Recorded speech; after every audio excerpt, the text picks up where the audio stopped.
Assalamualaikum warahmatullahi wabarakatuh. Salam sehat semua. Perkenalkan, kami dari kelompok 4. Saya Nur Afianto Himawan. Dan sebelah saya. Halo, nama saya Mbak Fitri. Baik, kami akan mendiskusikan terkait beberapa profil siswa yang punya karakteristik masing-masing, dan kita akan membahas juga bagaimana pemenuhan kebutuhan belajar sesuai dengan pembelajaran berdiferensiasi. Oke Mas Fian, jadi ini saya punya peserta didik namanya Dia. Dia usia di kelas 8 SMP. Nah, dia ini ternyata punya modalitas belajar audio. Jadi dia itu bisa menangkap materi melalui rekaman.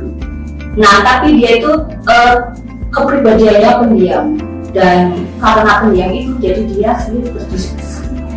Nah, untuk keadaan keluarganya, dia punya orang tua yang peduli dan punya kakak yang sama-sama pendiam, dan keadaan keluarganya itu ekonominya berkecukupan.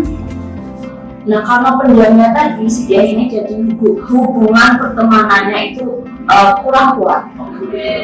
Kemudian dia ini juga punya bakat musikal, interpersonalnya kurang terlihat dari lemahnya pertemanan dia tadi karena pendiam mungkin. Dan terakhir, dia ini bisa menulis ulang materi sendiri, tapi untuk kemampuannya perlu mendapat bimbingan dari guru. Oke, jadi Mas Dia, apa yang bisa Mas yang utarakan untuk membantu saya dalam pembelajaran berdiferensiasi pada kasus Dia ini? Oke, terima kasih Mbak Fitri.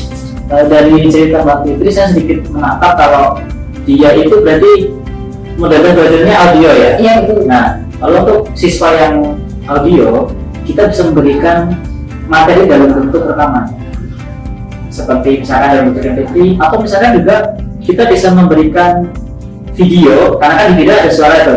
Iya, betul. Jadi materi dikemas dalam bentuk seperti itu. Selanjutnya, kalau untuk proses pembelajarannya, karena dia tidak audio, kita bisa mengarahkan dia untuk yang seperti ini, mendengarkan rekaman atau lebih mendengarkan kita berbicara selama tugas langsung. Ya, nah, sedangkan untuk produknya kita bisa meminta dia untuk membuat semacam review, karena kan dia tadi suka menulis loh, ya bisa menulis sendiri kan. Nah, dia bisa misalkan menuliskan review tentang materi-materi yang sudah dia pelajari. Nah, selain itu tadi kan Mbak juga mengatakan kalau dia itu cukup pendiam ya orangnya. Nah, jadi kemudian dia butuh ruangan belajar yang tenang seperti itu. Nah, jadi si dia ini bisa kita kelompokkan dengan teman-temannya sejenis seperti itu ya. Lalu kita bisa minta dia untuk bisa belajar di tempat yang tenang di sekolah, atau misalkan di ruang perpustakaan seperti itu. Nah, di situ kan akan mengakomodir kebutuhan belajar dia seperti itu, Pak. Baik sekali penjelasan dari Mas Fian. Mungkin nantinya akan saya praktikkan langsung dalam proses pembelajaran. Terima kasih. Oke, baik teman-teman semuanya, kita akan melanjutkan profil peserta didik yang selanjutnya bersama saya Samsuri Hidayat dan rekan saya Alifna. Nah, siapa yang akan kita bahas untuk saat ini? Siapa? Oke, di sini ada siswa ya, namanya Hamdan. Di sini Hamdan itu orangnya gimana ya? Aktif Ya. Nah, ditunjukkan dengan kemampuan kinestetiknya yang memang menonjol dibanding teman-temannya ya. Kemudian, tetapi yang menjadi masalah adalah ketika ujian nilainya turun. Iya, ujian tertulis ya. Ini ujian tertulis nilainya turun. Oke ya, nilai ujiannya turun. Nah, ketika itu saya selidiki, ternyata dia kan tinggal di pesantren ya. Oh, berarti dia di pesantren? Iya, pesantren Duafa. Jadi saya simpulkan di situ, dia dari keluarga yang memang berekonomi yang ini ya, rendah ya. Oh, gitu. Kemudian, ya, karena ibunya itu di luar kota untuk bekerja gitu. Nah, dia tinggal di pesantren Duafa seperti itu. Kemudian, nah dia nilai plusnya nih, nilai plusnya adalah dia memiliki kemampuan logika yang bagus. Oh, logikanya bagus. Dan juga dia juga pandai berhitung dibanding dengan teman-temannya yang satu kelasnya. Jadi dia menonjol. Nah, Kemudian saya simpulkan dari situ, berarti kan dia punya perkembangan aktual yang sangat bagus. Nah, dengan dominasi dia di kelas itu kan terkadang membuat suatu permasalahan di kelas ya. Oh, dia malah bikin permasalahan. Iya, dalam artian gini, teman-teman yang lain merasa terganggu dengan tingkat keaktifan dia yang memang di atas rata-rata. Nah, gimana sih caranya ini melakukan pembelajaran yang berdiferensiasi yang tepat bagi kelas tersebut, khususnya bagi si Hamdan ini? Jadi Iya, dia itu aktif banget gitu ya. Oke, baik Mbak Alifah. Jadi kan tadi udah saya catat ini beberapa hal yang terkait si Hamdan itu, dan dia tinggal di pesantren. Ya, benar. Terus kemudian dia itu dari keluarga yang mungkin ekonominya rendah dan juga, tapi dia itu pintar Iya, orangnya. benar. Tapi dia suka apa tadi ya? Ya ini kalau mau mengerjakan sesuatu harus dilihat orang. Oh gitu. Jadi ketika dia di Show off kelas gitu ya? dia show up. Nah, show off, show up ya. Nah, itulah. Nah, itu jadi dia harus dilihat orang untuk nilainya bagus. Tapi ketika dia mengerjakan ujian seperti yang saya sampaikan tadi, nilainya turun. Oke, siap. Jadi kalau menurut saya Mbak, jadi si Hamdan ini sebenarnya kalau Mbak Alifah itu mengajar, nanti materinya mending disajikan dalam bentuk di praktikum ya. Oh gitu. Iya, ya gimana? Nah, dan jadi nanti biarkan apa pembelajarannya itu dalam bentuk praktikum atau demonstrasi ya. Jadi banyak gerak dia. Oh, banyak gerak. Jadi dia itu nggak tahu dengan temannya, Iya. ya, seperti itu.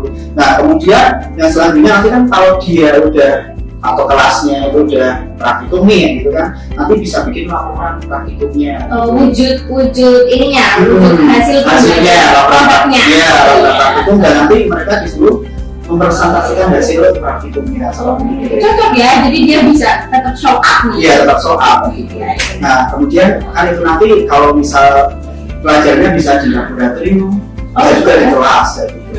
Nah, jadi terserah lah, macam-macam, bisa di kelas bisa di laboratorium. Ya, mungkin itu sih dari saya sih Mbak. Iya, semoga saya bisa menerapkan itu ya, Oke. khusus untuk Hamdan ini. Ya, semoga ada nanti biar apa dengan strategi yang baru ini dia bisa semangat lagi dan nilainya juga bisa maksimal dan kelasnya juga aman terkendali. Terima kasih atas sarannya. Ya.